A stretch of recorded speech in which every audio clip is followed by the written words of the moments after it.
السلام علیکم دوستو، کیسے امید کرتا ہوں کہ آپ سب خیر خیریات سے ہوں گے۔ دوستو اس ویڈیو کے اندر آپ دوستوں کو بتانے والا ہوں پاکستان بمقابلہ ویسٹ انڈیز 3 ٹی20 میچز کھیلے جانے ہیں، جو کہ دوستو یہ سیریز دسمبر کے مہینے میں ہونی ہے۔ پاکستان بمقابلہ ویسٹ انڈیز کرکٹ ٹیم نے پاکستان میں آنے کا اعلان کر دیا ہے۔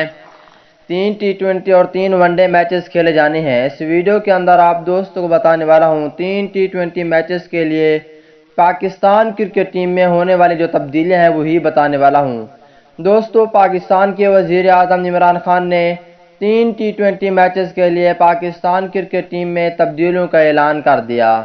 دوستو پاکستان کرکٹ ٹیم کے سچے اور پکے فینز ہیں تو اس ویڈیو کو لائک کریں، چینل کو سبسکرائب کریں، بیل آئیکن دبا کر آل پر لازمی کلک کر دینا ہے۔ تو دوستو بڑھتا ہوں ویڈیو کی جانب اور آپ دوستوں کو بتاتا ہوں اس حوالے سے مکمل تفصیل۔ دوستو بنگلہ دیش کے خلاف 3 ٹی20 میچز کے لیے پاکستان کے وزیر اعظم عمران خان نے پاکستان ٹیم میں 2 بڑی تبدیلیوں کا اعلان کیا ہے۔ نمبر 1 پہ پاکستان ٹیم کے فاسٹ بولر محمد عامر کے حوالے سے آپ دوستوں کو بتانے والا ہوں۔ دوستو پاکستان ٹیم کے فاسٹ بولر محمد عامر کی واپسی ہونی چاہیے، کیونکہ محمد عامر بہت ہی اچھے بولر ہیں اور پاکستان ٹیم میں اہم کردار ادا کریں گے۔ دوسری جانب بات ہونے والی ہے شرجیل خان کی کہ ٹی20 فارمیٹ میں شرجیل خان بہت ہی اچھا کھیلتے ہیں، تو شرجیل خان کو بھی واپس لانا چاہیے۔ محمد عامر اور شرجیل خان کو لازمی واپس لانا چاہیے۔